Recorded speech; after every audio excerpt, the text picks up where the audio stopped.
السلام عليكم ورحمة الله وبركاته. أخبار ريال مدريد يوم الجمعة 15/8/2025. لا تنسوا الصلاة على الحبيب، اللهم صل وسلم وبارك على نبينا محمد وعلى آله وصحبه وسلم. رجاء دعم هذا الفيديو بلايك، اشترك في القناة وفعل جرس الإشعارات لو بتحب أخبار ريال مدريد.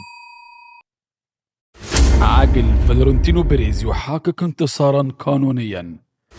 موقف ماستانتونو من المشاركة ضد أوساسونا. إحياء ريال مدريد مهمة تشابي ألونسو. القصة الكاملة: لماذا يرتدي ماستانتونو القميص رقم 30 مع ريال مدريد؟ الجماهير تحسمها من سيكون هداف الليغا في الموسم القادم. صفقتين الريال في تشكيلة أغلى صفقات صيف 2025. من سيكون أفضل صفقة في الدوري الإسباني الموسم القادم؟ الجماهير تتوقع أفضل لاعب في الليغا الموسم القادم. أيضا الجماهير تختار بطل الدوري الإسباني الموسم القادم. هدية ماستانتونو لفلورنتينو بيريز. ألونسو يمنح موهوب الريال فرصة ذهبية. الالتزام عنوان كامافينغا في ريال مدريد. رغم ما قالوا عن ميسي جمهور الريال غير منزعج من ماستانتونو. هل يجب على الوسط المدريدي انتقاد ماستانتونو بسبب ما قالوا عن ميسي؟ صحفية كتالونية أحسد الريال على ماستانتونو. صفقة الريال الجديدة أذكى من إندريك وجولار. وحلم ريال مدريد المؤجل.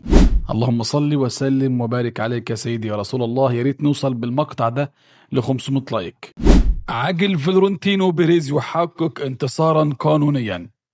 أيدت المحكمة العليا الإسبانية الحكم الصادر عن المحكمة الابتدائية 42 في مدريد تاريخ 6 أكتوبر 22، والذي قضى بإدانة صحيفة الكونفيدنسيال ورئيس تحريرها إغانسيو كارديو بتدخل غير قانوني في شرف رئيس ريال مدريد فلورنتينو بيريز. وكان الحكم قد أيدته سابقا المحكمة الإقليمية ليصبح نهائي. وجاءت الإدانة على خلفية نشر الصحيفة سلسلة من التسجيلات الصوتية لمحادثة خاصة بين بيريز وقاض سجلت دون موافقته ونشرت على أقساط خلال يوليو 2021. يذكر أن بيريز طلب في هذه الدعوة تعويضا رمزيا بقيمة 1 يورو فقط، لأنه كان يرغب في تأديب الصحيفة وإخضاعها وليس في تحقيق منفعة مادية. موقف ماستانتونو من المشاركة ضد أوساسونا.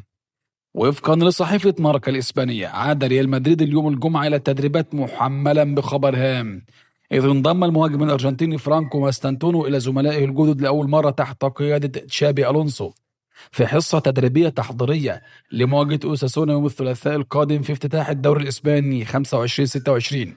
ومن المتوقع أن يشهد اللقاء المرتقب الذي سينطلق في 10 مساء بتوقيت المملكة العربية السعودية على ملعب سانتياغو برنابيو مشاركة ماستانتونو لأول مرة مع الفريق الأبيض. وتشير المعطيات إلى أن الغيابات في خط وسط ريال مدريد، حيث سيغيب كل من بيلينغهام وكامافينجا عن المباراة، ويعاني فالفيردي من ضغوط بدنية نتيجة كثافات المباريات قد تتيح لماستانتونو فرصة الحصول على دقائق هامة في مواجهة أوساسونا. إحياء ريال مدريد مهمة تشابي ألونسو. تولى تشابي ألونسو مهمة تدريب ريال مدريد خلفا لكارلو أنشيلوتي بعد تجربة ناجحة في تدريب ليفركوزن الألماني. مع انطلاق الدوري الإسباني يسعى نجم الريال السابق لإعادة الملكي إلى سابق عهده، ويواجه المدرب البلجيكي تحديا كبيرا في إعادة إحياء ريال مدريد بعد موسم مخيب للآمال، إذ يهدف ألونسو إلى تشكيل فريق هجومي منظم يضغط على المنافسين ويستعيد الروح التنافسية التي تميز الفريق الإسباني عن الصعيدين المحلي والقاري. بدأ ألونسو مشروعه الجديد رسميا في كأس العالم للأندية، حيث وصل ريال مدريد لنصف النهائي قبل أن يخسر أمام باريس سان جيرمان، ما يعكس حجم التحدي الذي ينتظره هذا الموسم في الدوري الإسباني ودوري أبطال أوروبا. القصة الكاملة: لماذا يرتدي ماستانتونو القميص رقم 30 مع ريال مدريد؟ كشف نادي ريال مدريد عن تفاصيل مفاجأة صغيرة تخص اللاعب الأرجنتيني الجديد فرانكو ماستانتونو الذي انضم إلى الفريق هذا الصيف. وكان متوقعا أن يرتدي ماستانتونو رقم 25، لأن اللاعب سيحافظ على رقم 30 الذي كان يرتديه في ريفر بليت، وذلك بعد تسجيله رسميا في صفوف فريق كاستيا. أوضح ماستانتونو في مؤتمر تقديمه: سألت الرئيس إن كان بإمكاني ارتداء الرقم 30، إنه رقم مميز جدا بالنسبة لي، ارتديته في ريفر بليت وما زلت أحلم بمواصلة ارتدائه لحسن الحظ تحقق ذلك.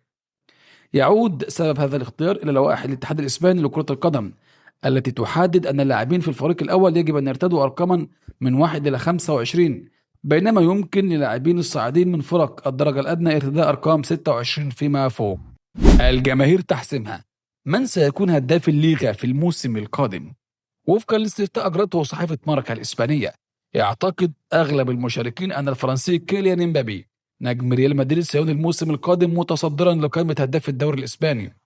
وحصل امبابي على 68% من أصوات المشاركين، متفوقا بفرق كبير على البولندي روبرتو ليفاندوفسكي الذي جاء ثانيا بنسبة 12%، والأرجنتيني جوليان ألفاريز الذي حصل ثالثا ب6%. وإذا سجل امبابي 31 هدف في موسمه الأول بالليغا، تتوقع الجماهير أن يحافظ على مستواه المميز ويظفر مجددا بجائزة الهداف مع نهاية الموسم. صفقتين الريال في تشكيلة أغلى صفقات صيف 2025. اقترب سوق الانتقالات من نهايته، وتمكن ريال مدريد من ضم اثنين من أغلى اللاعبين هذا الصيف لتعزيز دفاعهما، ديان هوسين ب 62.5 مليون يورو والفارو كاريراس 50 مليون يورو. وتصدر فودريان فيرتز لاعب ليفربول الجديد قائمة أغلى صفقات هذا الصيف مقابل 125 مليون يورو. من سيكون أفضل صفقة في الدوري الإسباني الموسم الجديد؟ حصد المدافع الإسباني الشاب ديان هوسين لاعب ريال مدريد المركز الأول في استفتاء صحيفة ماركا الإسبانية لاختيار أفضل صفقة في الدوري الإسباني قبل انطلاق الموسم الجديد بعد حصوله على 35% من أصوات المشاركين. رغم مشاركته في 6 مباريات فقط بقميص المرينغي، فقد نجح هوسين في خطف أنظار الجماهير بفضل شخصيته القيادية وأداؤه الدفاع القوي وقدرته المميزة على إخراج الكرة من الخلف، ليصبح في نظر الكثيرين الصفقة الأبرز هذا الصيف.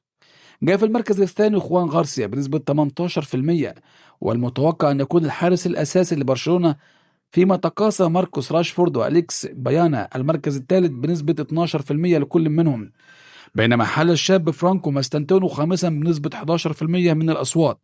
كما ضمت القائمة أسماء أخرى منها دانجوما ديوسيا وألامادا وموليريو، إضافة إلى 6% من المصوتين الذين اختاروا صفقات أخرى خارج القائمة. الجماهير تتوقع أفضل لاعب في الليغا الموسم القادم. وفقا لاستطلاعات أجرته صحيفة ماركا الإسبانية، تتوقع جماهير الكرة الإسبانية أن يشهد الموسم القادم منافسة قوية على جائزة أفضل لاعب في الدوري، مع تصدر النجم الشاب لامين يامال قائمة الترشيحات. وحصل يامال جناح برشلونة الواعد على 52% من الأصوات، ليصبح المرشح الأوفر حظا لنيل الجائزة. وهذا بعد موسم مميز سجل خلاله 14 هدف وقدم أداء لافت جعله أحد أبرز لاعبي الليغا الإسبانية. وسيكون النجم الفرنسي كيليان امبابي أبرز منافسي يامال على اللقب بعدما حصد 33% من الأصوات، في ظل الترقب الكبير لما سيقدمه في موسمه الثاني مع ريال مدريد. إيه رأيك؟ من سيكون أفضل لاعب، امبابي أم يمين يامال؟ الجماهير تختار بطل الدوري الإسباني القادم موسم القادم. قبل ساعات من انطلاق الموسم الجديد للدوري الإسباني، اختارت الجماهير فريق برشلونة كأبرز المرشحين للتتويج باللقب، وذلك وفقا لاستطلاع أجرته صحيفة ماركا الإسبانية. الاستطلاع الذي شارك فيه الآلاف من قراء الصحيفة أظهر أن 51% من المصوتين يعتقدون أن برشلونة سيحافظ على لقبه الموسم الثاني على التوالي، محققا البطولة رقم 29 في تاريخه بفضل الأداء المميز الذي قدمه الموسم الماضي. في المركز الثاني جاء ريال مدريد بنسبة 40% من الأصوات، بينما حصل أتلتيكو مدريد رغم استثماراته الكبيرة التي بلغت 175 مليون يورو على 6% فقط من الترشيحات، في حين ذهب 3% من التصويت لفرق أخرى قد تصنع المفاجأة. إيه رأيك؟ هل برشلونة هيكون هو صاحب اللقب أم ريال مدريد مع ألونسو هو سيكون البطل؟ هدية ماستانتونو لفرونتينو بيريز. قدم نادي ريال مدريد أمس الخميس لاعبه الجديد فرانكو ماستانتونو رسميا بعد بلوغه السن القانوني قادما من ريفر بليت مقابل 63 مليون يورو. وده حفل التقديم أهدى ماستانتونو قميصا موقعا لرئيس النادي فلورنتينو بيريز كتب عليه: إلى رئيس العزيز، شكرا على ثقتك، في لفتة تعكس امتنان النجم الأرجنتيني للثقة الكبيرة التي أولاه إياها رئيس الريال بيريز. الالتزام عنوان كامافينغا في ريال مدريد. في لفتة تعكس التزامه الكبير، كان إدوارد كامافينجا أول لاعب ريال مدريد وصولا إلى مدينة فالديبيباس الرياضية اليوم الجمعة، حيث يواصل النجم الفرنسي برنامج التعافي الخاص به. ويعمل كامافينجا بكل جدية من أجل استعادة جاهزيته البدنية في أسرع وقت ممكن. سعيا للانضمام إلى تدريبات الفريق والمشاركة في المباراة المقبلة. هذا وكان كامافينجا قد أصيب بالتواء في الكاحل قبل أيام سيتطلب غيابه حتى 20 أغسطس الجاري. رغم ما قالوا عن ميسي، جمهور الريال غير منزعج من ماستانتونو. استفتاء هام للغاية أجراه برنامج التشيرينغيتو من أجل استطلاع آراء جماهير ريال مدريد بخصوص ما قاله النجم فرانكو ماستانتونو عن الأسطورة ليونيل ميسي. سؤال الاستفتاء هو: مدريديستا، هل يزعجكم أن ماستانتونو يعتبر ميسي الأفضل في العالم؟ المشاركون في عملية التصويت تجاوزوا عددهم 10,000 مشجع، والنتائج جاءت على النحو التالي: نعم 19%، لا 81%. هل يجب على الوسط المدريدي انتقاد ماستانتونو بسبب ما قاله عن ميسي؟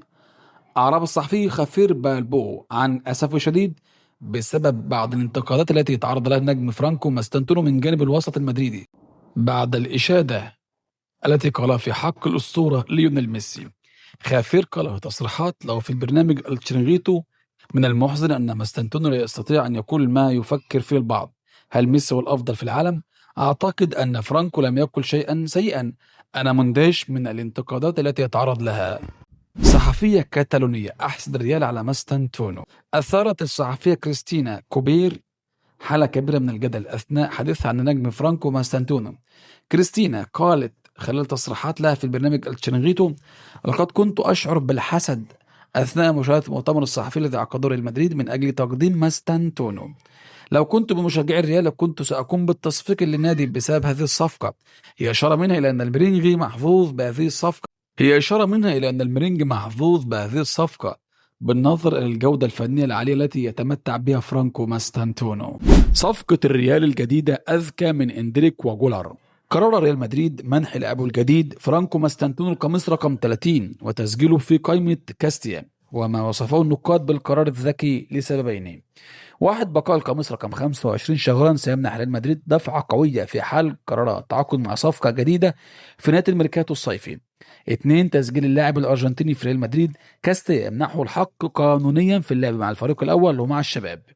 يأتي ذلك على عكس صفقة إندريك، حيث رفض اللاعب تسجيله مع الكاستيا من أجل الفريق الأول، وهو ما دفعه لعدم اللعب باستمرار تحت قيادة أنشيلوتي. ماستانتونو حاليا أمام فرصة مزدوجة، في حال لم يدخل تشكيلة ألونسو الأساسية سيكون قادر على اللعب مع الكاستيا من أجل الحصول على فرصة اللعب باستمرار لتطوير ذاته والتمتع بقوة بدنية هائلة. هذه ميزة إضافية لماستانتونو على عكس أردا جولر وإندريك اللذين كانا خارج حسابات أنشيلوتي وبقي على دكة البدلاء دون دقائق لعب بالإثبات ذاتيهما. حلم ريال مدريد المؤجل. أفادت صحيفة ماركا الإسبانية أن نادي ريال مدريد يضع اللاعب الإسباني رودري ضمن دائرة اهتماماته منذ فترة طويلة حينما كان يدافع عن ألوان أتلتيكو مدريد، وما زال يرغب في ضمه حتى الآن. وضحت الصحيفة أن مانشستر سيتي ومدربه بيب جوارديولا يسعيان لتمديد عقد رودري، إلى أن اللاعب لا يرغب في الدخول بأي مفاوضات في الوقت الحالي، مفضلا التركيز على استعادة مستواه والتمتع بالهدوء بعيدا عن الضغوط. الريال قد يحاول في الصيف المقبل التعاقد مع النجم الإسباني حال لم يجدد عقده مع السيتي، حيث ينتهي تعاقده الحالي في 2027. في الختام، لا تنسوا الصلاة على الحبيب، اللهم صل وسلم على نبينا محمد وعلى آله وصحبه وسلم.